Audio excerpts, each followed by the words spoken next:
Afghanistan is located on the crossroads of civilization.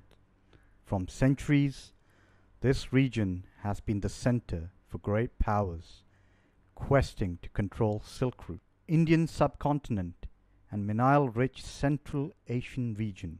The British conquer and they successfully maintain their sovereignty and they achieve the target what they call the complete crown sovereignty in the region, and they perceived that Russia will be the future enemy.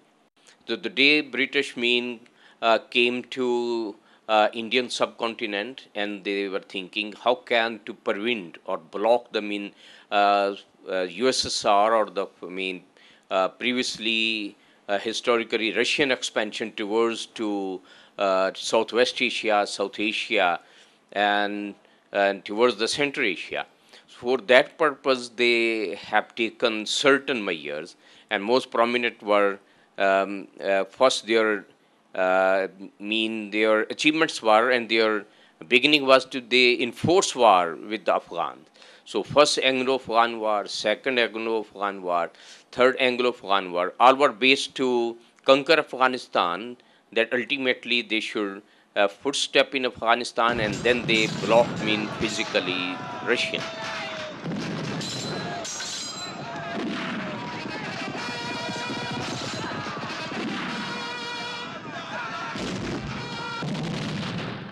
During the 19th and early 20th century, British tried to subdue Afghans and launched 3 major campaigns in order to extend its infamous over Caspian Basin, but suffered humiliating defeat by local tribesmen.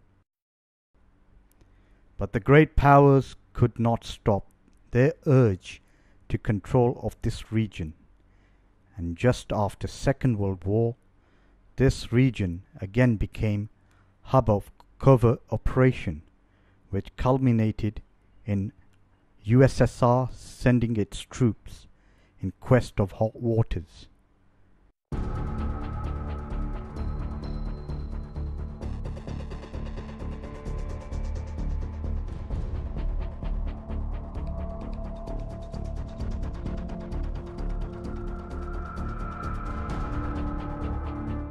US and its allies responded by adding Afghan Mujahideens, and by USSR retreated after suffering humiliating defeat.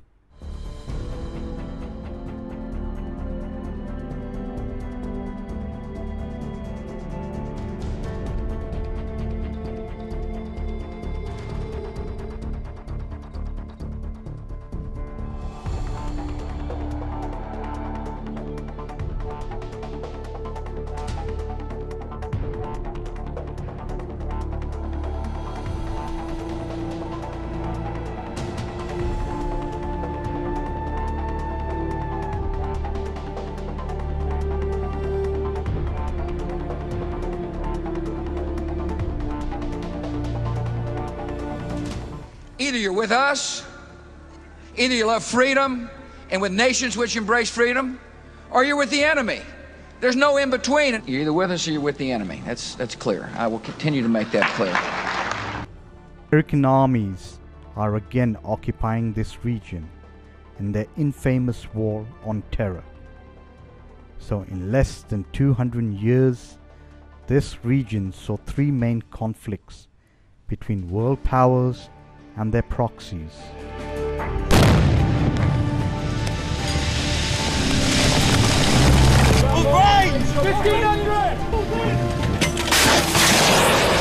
We got any more jobs coming up?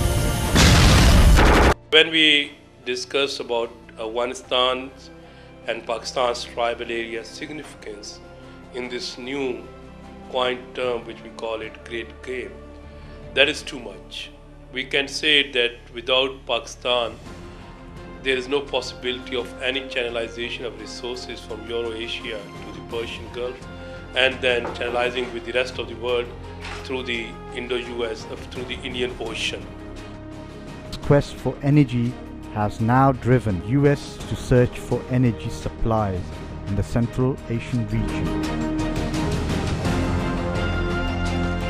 At a current average global consumption growth rate of 2% annually, by 2025, the world will need 50% more oil. The biggest oil and gas reservoirs are in the Central Asia, and the shortest all-weather route is from Afghanistan, Pakistan's Torkham to the Karachi or Chaman to the Gwadar. These are the reasons, connectivity. And second important point here is that if you see that in the current situation, FATA is an area which will be going to be happen geostrategically speaking or in geoeconomic terms, it will be a hub or a junction of these all transactions. Similarly, Afghanistan. And then when we look about the American presence there and why the Americans have been spending so much money in order to control it, that is one, though it was a war of revenge, the way they portray, but practically they wanted to keep it up there. American presence in Afghanistan is a step towards its quest to control world's energy resources, which has also been called the war for oil. By placing its forces in Afghanistan and Pakistan on its side featly control, it will control the projected Turkmenistan, Afghanistan, Pakistan, India pipeline projects. On-land route through Pakistan will be most suitable and shortest. And as more as United States will be continue involved in the Persian Gulf, and equally there will be importance of Pakistan and Afghanistan, because these are the merging regions which connected. They have the multi-dimensional like a strategic importance.